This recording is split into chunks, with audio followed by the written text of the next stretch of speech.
Since the days of Abel and Ethan Allen Crawford, tourism has always been a part of the North Country. It had to be. And that was and is tourism, big and little, not just the grand hotels looking at the lofty peaks, but the smaller motels and the wayside shops and the Santa's villages and six-gun cities. So why then, if you have cars and trains ascending a mountain, and zip lines, and water parks, and miniature golf, why such a negative reaction to the Northern Pass project?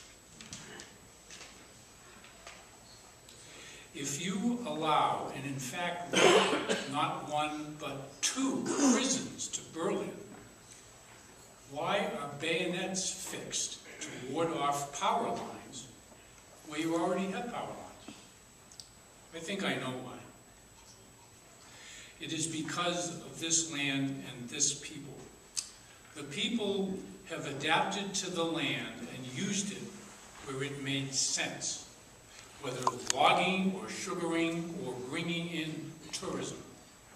Anyone here remember the signs for 10,000 salad bowls over in North Conway? But it's been hard, and it hasn't gotten any easier here, as manufacturing has changed or left and logging has dwindled. And it's been a trade-off, trading the relative peace and quiet and beauty for the lack of jobs and the cold winters and isolation. And even trading a few garish tourist traps and clear-cuts for the jobs they provide. Everything that you have done is to keep your homes here, your families, your sense of place. And the response, the almost visceral reaction to the Northern Pass project has been, wait, this is taking from us, but it isn't for us. This doesn't benefit us. This is just another example, perhaps the worst example, of others from elsewhere, not only not understanding the North Country ethos, but of not understanding what an insult it is to think the North Country can be taken advantage of for the benefit of others far away, of not understanding and not caring. People south of here say, what's the big deal?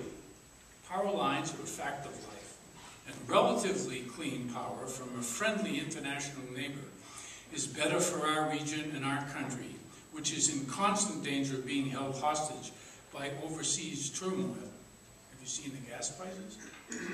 People south of here say, those people up north are just NIMBYs, not in my backyard.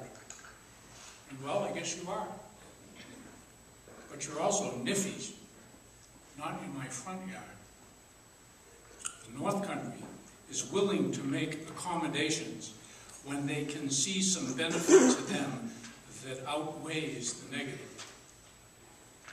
Though I wondered back in the day as Interstate 93 made its way north and more of Route 3 tourism traffic was funneled away, I wondered just what the overall plus and minus would one day be of that undertaking.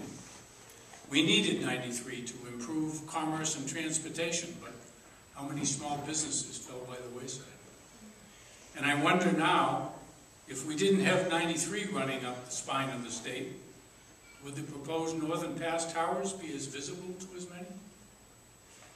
Northern Pass is a rallying point, the likes of which I have not seen since Aristotle Onassis' oil refinery plan at the Isles of Shoals and the Seabrook nuclear plant. My newspaper, in its great wisdom, backed both at the same time. Though in hindsight, we would have been a lot better just to back the nuclear plant. It is no coincidence, I think, that all three of these issues have had to do with energy. I am reminded, too, of a proposal favored by Governor Mel Thompson for a pulp mill along the banks of the Connecticut River. It would have provided a lot of jobs, including in timber, but the locals were damned if they wanted their beautiful views of the river marred, not to mention the smells of a pulp mill. Thompson's economic development director, when asked about it, said the idea stinks. He lost his job, but Mel lost